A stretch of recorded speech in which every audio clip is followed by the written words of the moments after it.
First story. Entitled Parents Destroyed My Christmas Gift because it came from my sister, whom they disowned after she got pregnant with her boyfriend and refused to give up her baby for adoption. Now parents are having a meltdown. I, too, cut ties with them and went NC. Hi Reddit. I'm 16F writing this because I feel so hurt and furious right now, and I don't know if I'm overreacting. My parents, both in their 50s, have always been strict and controlling.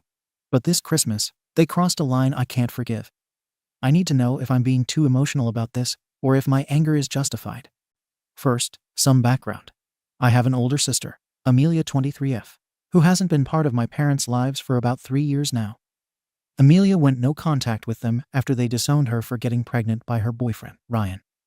My parents hated Ryan because he wasn't religious and didn't meet their impossibly high standards. When Amelia told them she was pregnant, they gave her an ultimatum. Leave Ryan and give up the baby for adoption, or they'd cut her off completely. Amelia chose her happiness and her child, so they kicked her out, cut off all financial support, and basically erased her from their lives. My parents don't even say her name anymore. They just call her that girl or your sister in this cold, disgusted tone, and they act like she doesn't exist. But I've always stayed in touch with her secretly. I love Amelia. She's always been there for me in ways my parents never were, and she understands how hard it is to grow up in a house where everything you do is controlled. We text and call when we can, and I always look forward to hearing from her because she's the one person I can actually be myself around. This Christmas, Amelia sent me a gift, a custom-painted PlayStation 5. I love gaming, and she knows that, so she spent weeks designing this PS5 just for me. It was painted in my favorite colors, purple and silver, with these amazing details of my favorite gaming characters. It was so beautiful and unique that I couldn't believe it was mine. The second I opened it, I knew I had to keep it hidden from my parents. They would have immediately guessed it was from Amelia, and I knew how they'd react. So I kept the box in my closet and only took it out to play with when they weren't home. For a few days, everything was fine, and I was so happy to have something from Amelia that felt like a piece of her was here with me. But of course, my luck didn't last. A couple of nights ago, my mom came into my room while I was playing a game.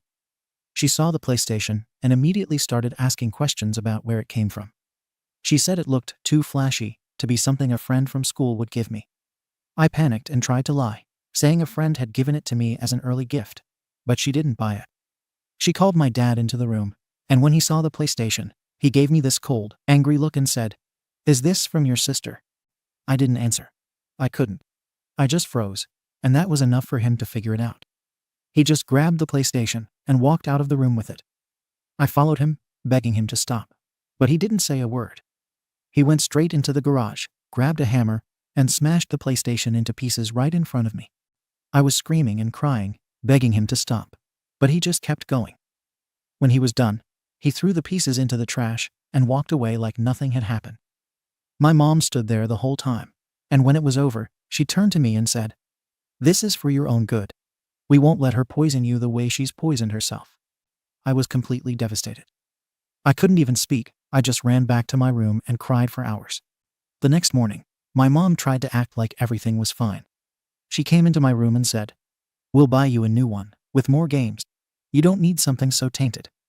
I told her I didn't want a new PlayStation, but she just brushed me off and said I'd change my mind once I saw all the new games they'd buy me. My dad hasn't said a single word to me since it happened. That's just how he is, distant and cold.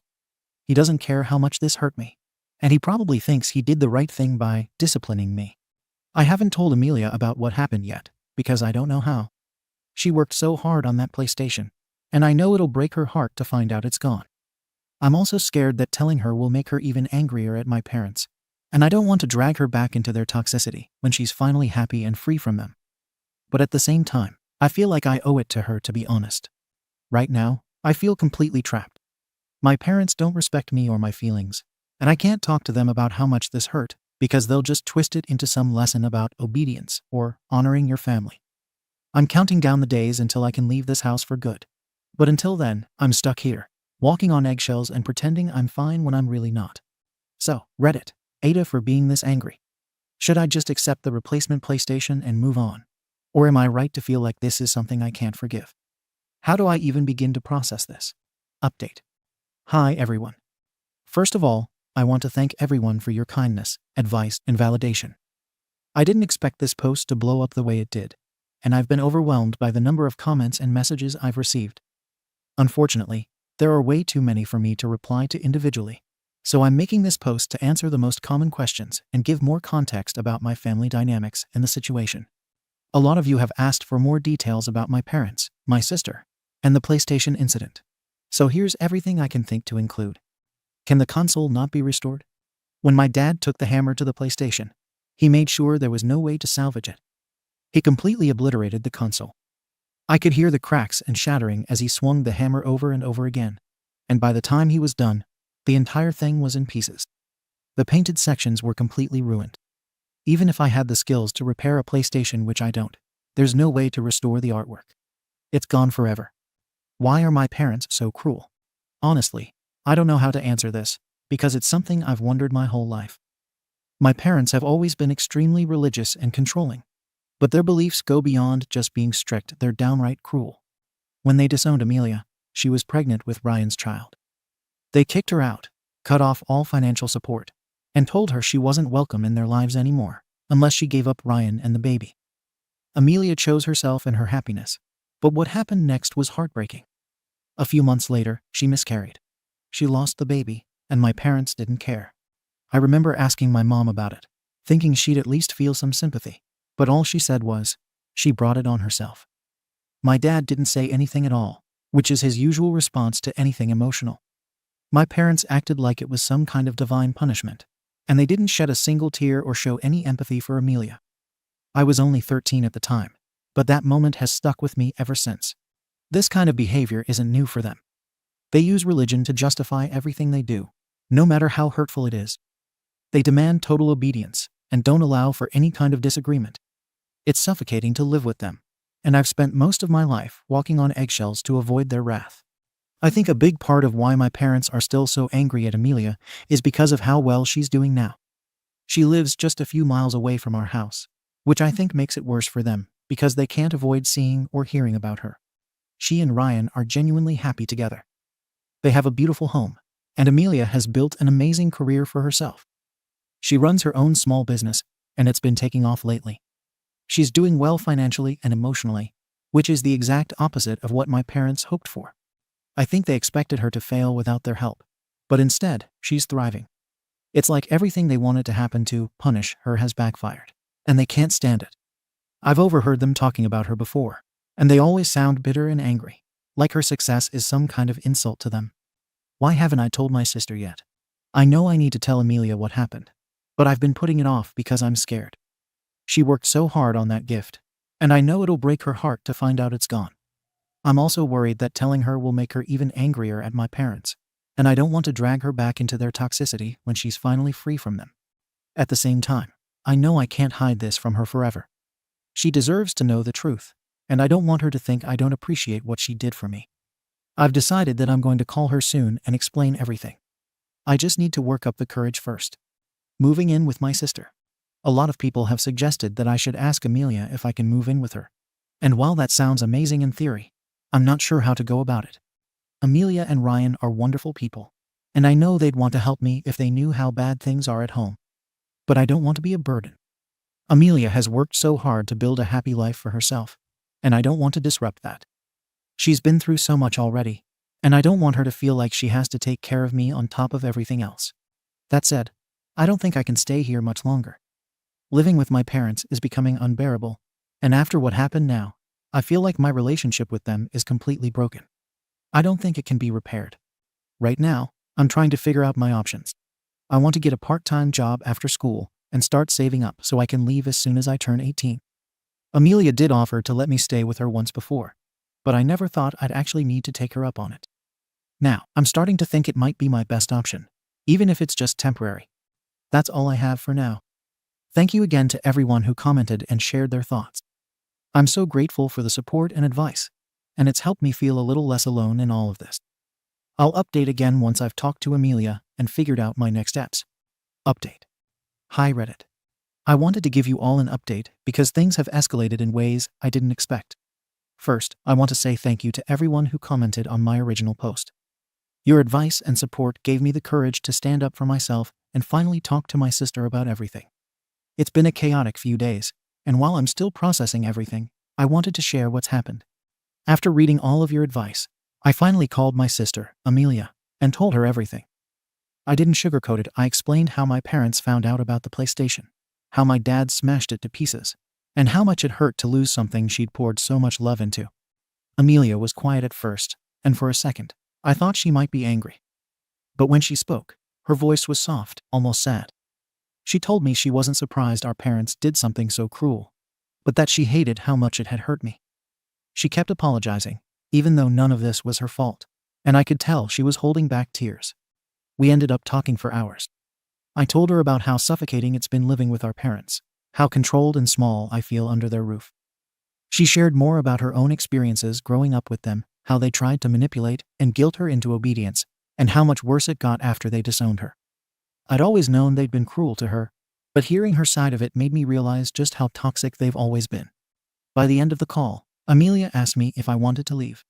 She said she and Ryan were willing to step in and help me, but I wasn't sure what to do. I was scared of how my parents would react, and I knew that legally, as a minor, I couldn't just pack up and leave without their consent. But Amelia told me to hold tight and let her handle it. The next evening, Amelia and Ryan showed up at our house. I didn't even know they were coming until I heard the doorbell and saw them standing on the porch. Amelia was calm but serious, and Ryan was right behind her, looking just as determined. My mom opened the door and froze the second she saw them. She looked like she'd seen a ghost. I stayed in my room at first, listening as the shouting started. My dad came into the hallway, and his voice was low but sharp, the way it gets when he's angry but trying to hold back. I couldn't make out every word, but Amelia wasn't holding anything back. She demanded to know why they'd destroyed the gift she'd made for me and why they couldn't respect my feelings. My mom started crying, talking about how they were just trying to protect me and how Amelia was leading me down the wrong path. My dad stayed quiet for most of it, but when he did speak, his words were cold and final. At some point, Amelia asked if they would let me leave with her. That's when my dad snapped. He firmly said I wasn't going anywhere and warned that if she tried anything, she would face legal consequences. Ryan stepped in, calmly explaining to my dad that they weren't trying to break the law, they just wanted to ensure I was safe and happy. My dad scoffed at this and began insulting him. I finally came downstairs at that point, shaking and on the verge of tears. My mom turned to me, crying, and started begging me to stay. She kept saying I was too young to make this kind of decision, and that I'd regret it if I left. She tried to guilt trip me, saying things like, "We've done so much for you, and this is how you repay us. And you're throwing your life away." My dad just stood there, staring at me with this hard, emotionless expression. I felt like I was suffocating. I wanted to scream, to tell them how much they'd hurt me, but the words wouldn't come out. Amelia stepped in again, saying that this wasn't about them, it was about me and what I needed. My mom cried harder, and my dad finally said, "If she goes with you, she's not welcome here anymore." That was it. That was the moment I realized I couldn't stay. They didn't care about me, they only cared about controlling me. I told them I was leaving, and even though my voice was shaking, I meant every word.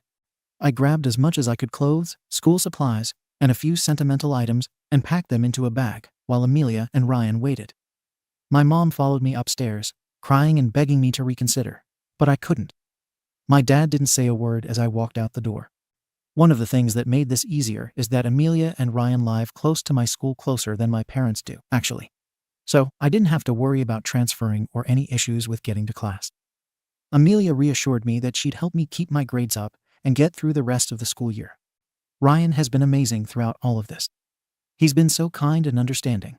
But what I didn't realize until recently is that his parents are also incredibly supportive.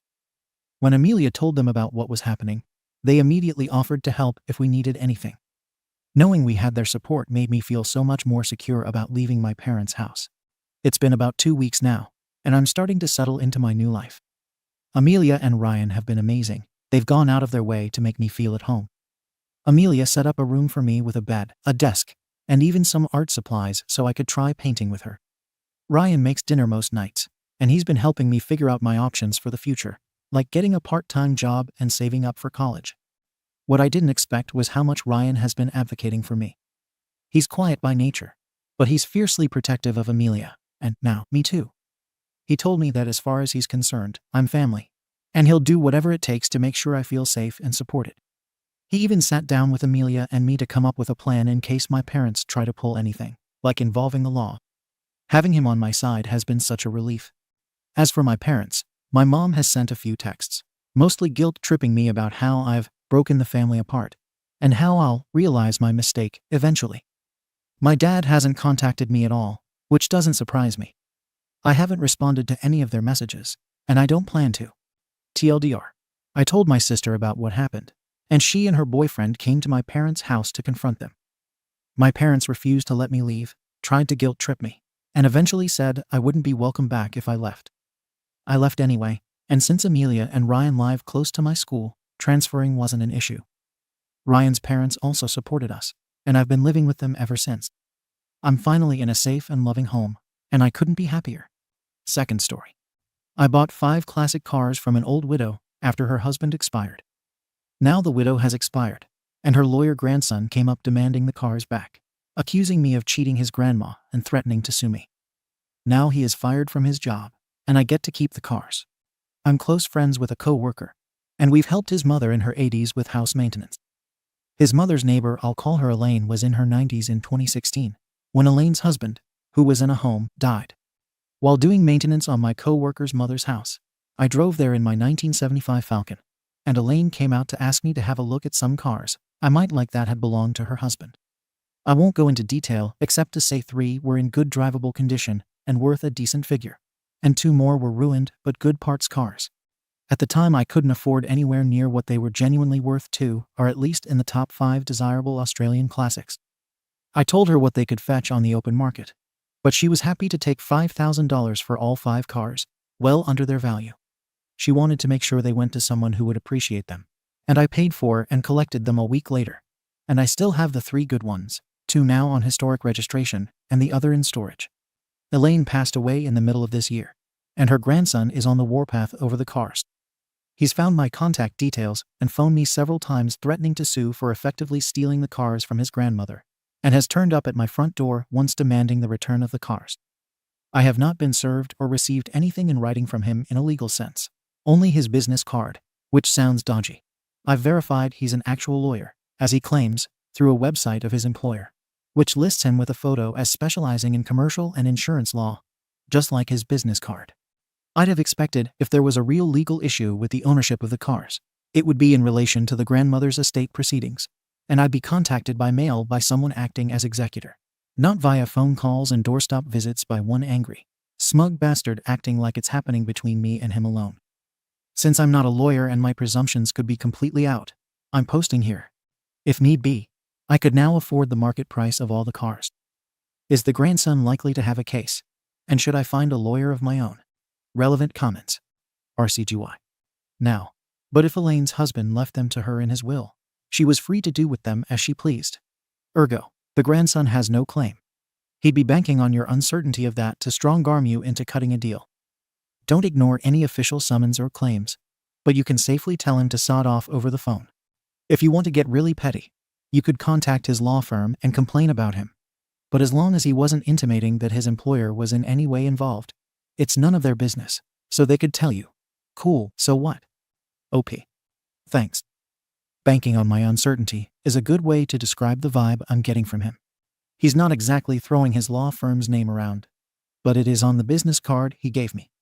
OP on what the cars are. I feel more comfortable describing them now after reading the responses here. One registered is an XY-GT replica in nice shape built from a Fairmont. The other registered is an XB Fairmont Coupe in excellent original condition.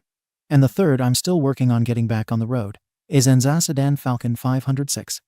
The last 2 were wrecks and have already been parted out and the good bits kept. A spare XA Sedan and an XW that looks like it had spent 30 years as yard art. The XW collapsed at the torque boxes in plenum while being trailered and nearly came off in 2 pieces, but it was worth it for the glass and trim alone. Update on the lawyer grandson threatening legal action over cars I bought from his grandmother. He's a real lawyer, but he lied about being her grandson. 13 days later. From my original post a couple of weeks ago. I spoke with my coworker about the issue, and he talked with his mother, who clued me into her neighbor Elaine from my previous post, not having any grandsons. My co-worker's mother is still in contact with Elaine's son and daughter, as they own and still work on Elaine's old house next door. She put them in contact with me. They wanted to know who it was who was actually threatening what about the cars, as Elaine has no grandsons, and we spoke. They identified the lawyer grandson as an old ex. He was once a partner of May, but not married to, one of Elaine's granddaughters for a few years. He's also known to be in a lot of debt, which might explain desperate hunting for valuable items. Elaine's son and daughter reiterated that their dad had left instructions to Elaine for the cars to go to someone who cherished them. And they were happy they did and glad to hear from me that they're still being looked after together. I haven't contacted the faux grandson's law firm yet. I have a lot of evidence of his misrepresentations to me. And after Googling NSW law, I'm not 100% sure of the legality of all of it, especially about sharing my home security and dashcam recordings directly with the other firm, or even speaking directly to them. I'll go through my own legal representation there as a filter on what I need to give them to make sure they know of his behavior linked to their firm. Small update. Fake grandson came around twice more. I now have multiple records of him visiting my residence, threats via text, and many phone calls to me after I asked him to not contact me again, except in writing. Complaints have been made through my lawyer to his firm and relevant regulatory bodies. I informed him of the complaints on Thursday and reiterated not to contact me again, and I haven't heard a peep from him since. Last update. Fake grandson had already been dismissed from the firm before my lawyer, and I complained. And he already has complaints against him for other reasons. Third story. My 35F husband's 34M dedication to Freemasonry is destroying our marriage and his life. How do I get this across to him? Glossary of acronyms. MM Master Mason. O's Order of Eastern Star. WM Worshipful Master. PM Past Master. Hi there, long-time reader, but a first-time poster. The long and short is that for about 6 years now, my husband has been a Freemason, and I've always supported him on this. My grandfather was a Freemason, so it's not really new to me or anything, and I don't believe in any of the conspiracy crap you find online. But I'm starting to think it may not be the best for him. My grandpa always used to say it went family, work, masonry. But in my husband's case, it's more masonry, masonry, masonry, then family, then work, then masonry again. He attends lodge nearly every night. For context, my grandpa would go a couple of times a month, and yet he's only a fellow craft, so not a part of the add-on things like the Scottish Rite or Shriners or anything. I genuinely don't know how he has the stamina for it, because I'm a part of an improv theater club, and frankly, every other week is enough. Sometimes he's gone for hours, other times an hour or even less. When I ask him what he's doing, he gets defensive and says he can't tell me because he has to maintain secrecy. I knew full well there'd be some lessons and ceremonies I wouldn't exactly be getting a front row seat for. But I don't think it's that unfair. I ask what he could possibly be doing that occupies him practically daily. Hell, some days when he comes back early, he goes to his man cave to do more work for them. Apparently, he's volunteered to do admin work for his Grand Lodge. But when does it end? He doesn't get paid for any of this, and he spends so much on dues to actually do this. I've even tried to get involved via the O's, something I've always wanted to be a part of. But he point blank shut it down and said that we can only look into that when he becomes a Master Mason, which is apparently still years away. And it's not even just our marriage it's affecting. Some weeks he's out so late with his lodge buddies, he doesn't take care of himself. There have been times he hasn't worn clean clothes or shaved, and plenty of times he's gone into work without showering. Sometimes he doesn't even go into work and just calls an hours late to say he's been called for urgent lodge business. His boss is too good to him and lets it slide because he's genuinely blown away. My husband's in the Masons and thinks these meetings must be dead important. I get a lot of these guys are going to be retired. But Jesus Christ, surely they have to know how it works.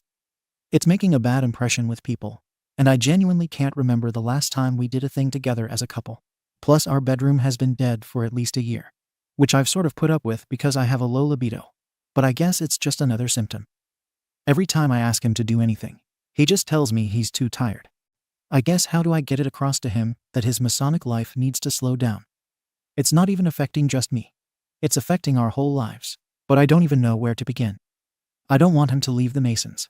Just maybe calm it down a little so we have our lives back. How can I get this across to him without seeming like I'm jealous of the secrets, or I want to worsen the wedge between us? By the way, I did actually email the WM of his lodge to just say I'm kind of worried for him. But I've not heard back yet. And if they're all this active, I'm not sure how much help he'll be. Thanks for any advice. Edit. WM just emailed me. apologized for taking his time, and explained my husband has not been a member of that lodge for at least 5 years, having left just under a year after he joined. Apparently, he had difficulties with the leadership and had been repeatedly cautioned for soliciting the other lodge members. He told me he checked with other lodges in the area, and none of them have any record of him switching, so it seems he demoted entirely. Relevant comments. Skyxiv. Are you actually sure this is where he's going every night? Or do you think he's cheating? Because honestly, it sounds like cheating. OP. I just can't imagine he'd do that, frankly. Firefly 232. He's not in the lodge every night.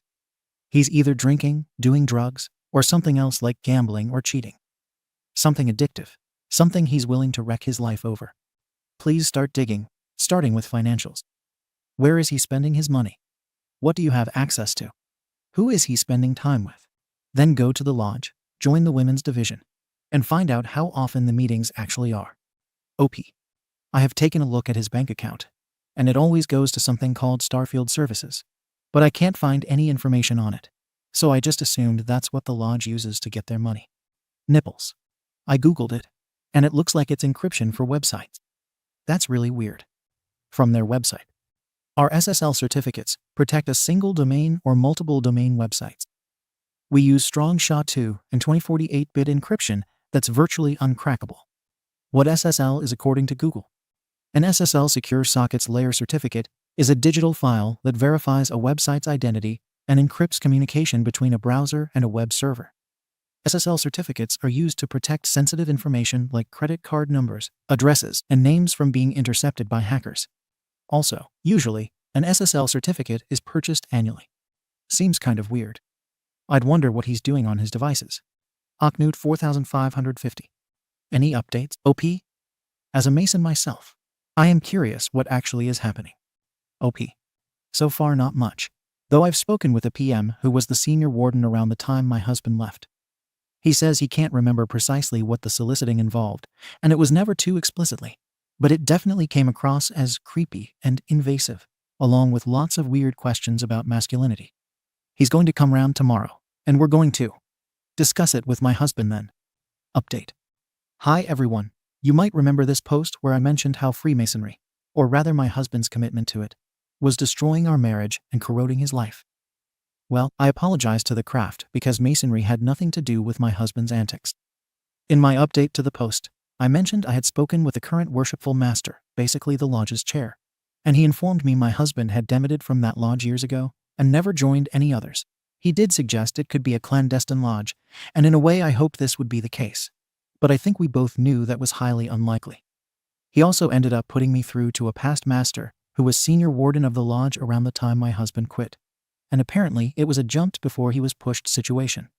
I did mention my husband was in trouble for soliciting his brothers, but the WM couldn't tell me anymore. The PM vaguely remembered it, and while it seems no one was exactly sure what he was soliciting them about, it was described as invasive and strange behavior. I and the PM, David, might as well use names, had a good long chat before he offered to join me in discussing this with my husband, Kevin, with the hope being we could get through to him and steer him off whatever course he was on. Sadly, I don't have good news. David came round on Monday, and we talked a lot beforehand. Kevin was out of course. Most of our chat was just him being generally supportive, but he did start asking questions that were definitely leading into the clandestine lodge route, though he dropped that as a theory when the lack of self-care became evident.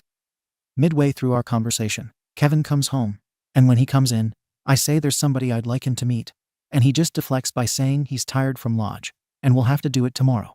David introduces himself anyway, explicitly as a PM. Kevin ignores him, but then goes through to the kitchen, pours himself a glass of milk, and starts scrolling through his phone at the kitchen table. We went through and sat down at the table too, so without a word, he got up and went into the living room, so we followed him there, where David said we know he's not attending lodge because he was the senior warden when my husband left. Kevin does this weird laugh and says, so it's a crime to move lodges then. David says no other lodge in the area took him on, and Kevin goes a little bit red before saying that's because he switched to PHA, and then sort of insinuates David is racist for taking issue with that. David says he spoke to all the PHA lodges in the area too, and he's good friends with a lot of their members, so he knows he's lying again. Kevin just says, look, he's tired. He's not doing this, but I told him we know something's up, and, well, the majority of you thought it was drugs, So I just said, "Look, is it drugs?" He said no, but finally admitted yes. There was something up and asked if he could show us something. He just needed to go to his car. David said, "That's fine. We'll come with him." Well, I guess in Kevin's defense, he did need to go to his car. In the trunk he got out this black sports bag, and I don't know what I was expecting, but I don't think anything could have prepared me for what he showed us was inside. When we got back into the house, he got out this near lifelike latex horse mask and other leather and latex fetish gear, a full suit with harnesses and everything. If you were expecting anything to happen, there wasn't anything. We kind of just stared in total silence. Eventually Kevin restarted the conversation by explaining he was into a BSM fet sh called pony play, and that he went down the rabbit hole a long time ago. I won't really go into the full details, but the long and short of it is he's clearly been dealing with homosexual feelings and submissive desires for a long time.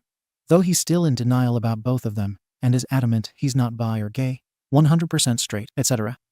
Obviously he's at least and most probably bi, but he wouldn't hear it. Anyway, he explained that when he was really struggling with these feelings, the urge, as he calls it, that's when he joined Freemasonry because he hoped it would prove a distraction, help improve, etc. And then sort of implied being around old men would put him off guys. I could tell David was a bit offended, but he didn't say anything. But yeah, apparently this is what the soliciting was about. Obviously, joining the Masons didn't make these feelings go away. So he said he initially started trying to see if any of them felt those feelings too. But no one would bite. Apparently, midway through, he discovered the pony play rabbit hole on a BSM website and was utterly hooked. This is when his soliciting went from, "Hey, I'm having these feelings towards guys. This is totally normal, right, brother?" to, "Hey, are you looking to buy a pony, brother?" He claimed he didn't leave because he was being disciplined, but because of how goddamn prudish everyone was. Yeah, apparently he was already deep into the hole.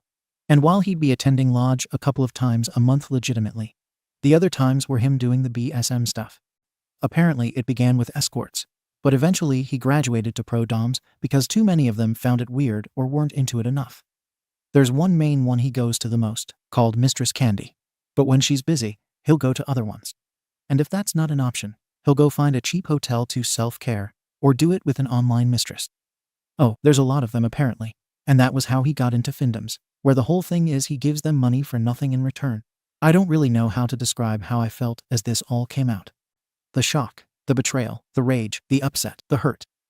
I suppose I feel quite numb now, but none of it could have prepared me for what he did next.